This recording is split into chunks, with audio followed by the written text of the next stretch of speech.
Want to start obviously with what a lot of people thought was going to be the game of the weekend, and ended up, I mean, being a good game, but at the end it seemed like it wasn't even that close.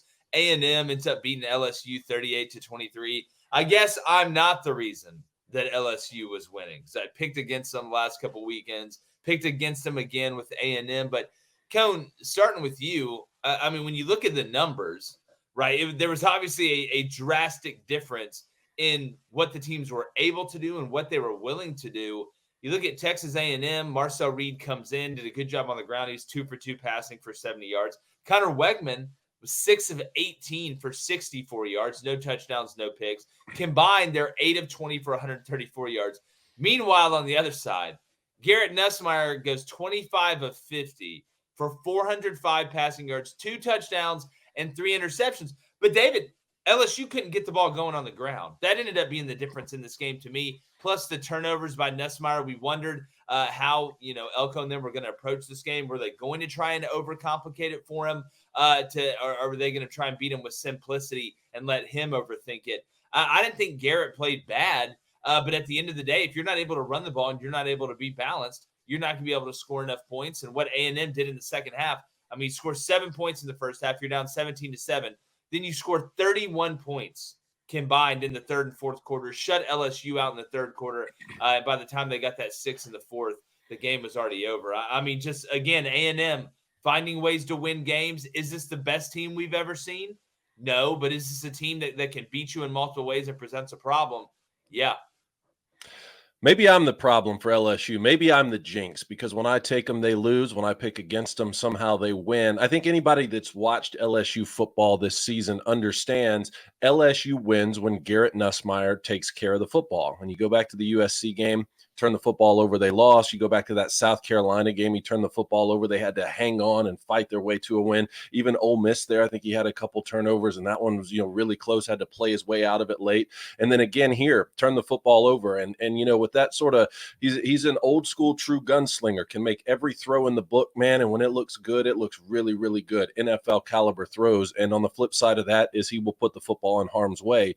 And he did that yesterday, and he just so happened to do it at the same time that Marcel Reed is coming in the game and giving Texas A&M a spark. And if he doesn't come in the game, I don't know. Maybe LSU finds a way to get over those turnovers, kind of like they did against Ole Miss.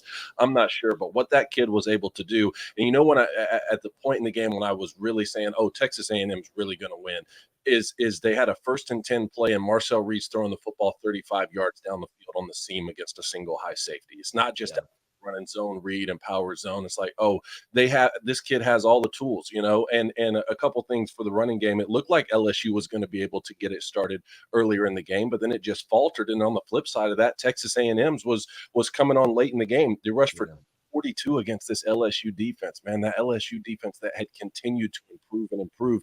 Can't give up 242, man, not on the road and win football games. No, and Blaine, you can't get run on and turn the ball over. That's winning fentanyl. Just real quickly, David, to your point, the leading rushers for LSU, Josh Williams, 7 carries for 23 yards. Caden Durham, 11 carries for 15 yards. This A&M front seven, you talked about how the front seven was helping out the back end heading into this week. My question to you, Blaine, obviously, just what do you think about the game? And does A&M have 2 quarterbacks? Are they going to have to play 2 quarterbacks like this? Should they just play Reed? I mean, what do you think A&M should do moving forward? I mean, it kind of depends on what you want to do. I mean, if you want to do the 2 platoon quarterback system, you can. You have the opportunity to do that.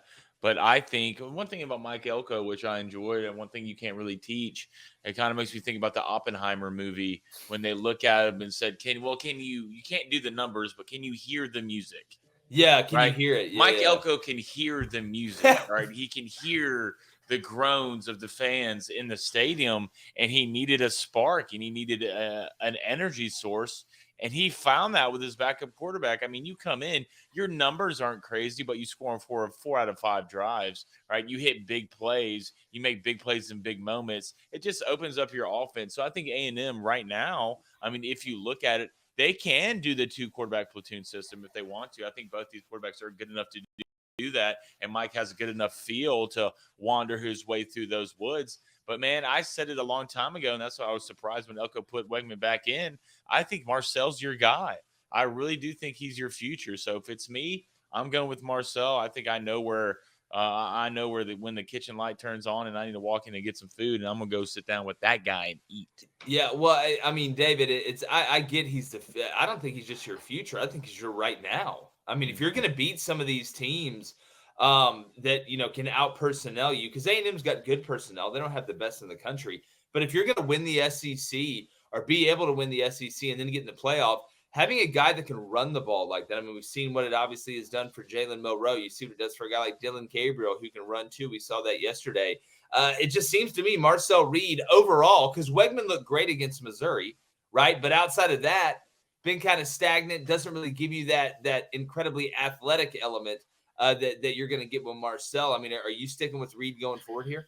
Well, I thought he would a couple weeks ago. That's why it shocked everybody when Mike Elko went back to Connor Wegman. I mean, clearly he did that because he's seeing something that we're not on the practice field. But Connor Wegman did look good in the pocket with his mobility. So I don't think this is an I injury agree with that. He moved well in the pocket. Outside the pocket, though, LSU was able to, really contain him in a way they weren't able to contain Marcel Reed. Marcel Reed is a great running quarterback, and I think people out there listening need to understand the distinction between someone who's a great running quarterback and someone who's just fast. Like just being fast or just being quick or just being big, powerful runner, that doesn't make you a great running back or a great running quarterback. The decision making on when to pull those zone reads and when to hand those zone reads off, it was just instrumental down the stretch in that game. And when he starts to add the RPO behind that as he gets older, it's going to be lethal. But on the Texas A&M side of things, now you go to South Carolina, right? And South Carolina, you never know what you're going to get, right? You could go on the road and lose that game. You could go on the road and win by 25. New Mexico State, then you go on the road and play Auburn, and then you get Texas last game of the season in College Station. I mean, what if we've been talking about this a little bit. What if Texas A&M and Texas faced off last week of the season right there at Thanksgiving to see who goes to the SEC championship game, or maybe it's already locked in? And what if we're in a situation where it's which defense can play better quicker to make the other team make a quarterback change? That's what we really could be looking at. No, without a doubt. And I want to get to the chat, Blaine. I know they're buzzing over there about this game, but as far as LSU's defense, I know there'll be some people that say, "Oh, well, it's just LSU's defense regressing back." I know they gave up some runs on the ground, but I thought overall LSU's defense gave them a chance. Don't forget, I mean, they snapped one off the holder on field goal, which kept points off the board. I know that's offensively. The turnovers by Nussmeier put him in some bad spots a couple times. I didn't think this LSU defense played awful. I thought their third down plan that Blake had was really good. It was about what they've done. They got a little exotic, but always pretty much ended up bringing 4. I don't think LSU's done, but now they got to be perfect and thread the needle the rest of the way. Yep, I don't think 3 losses is going to get you into the playoffs.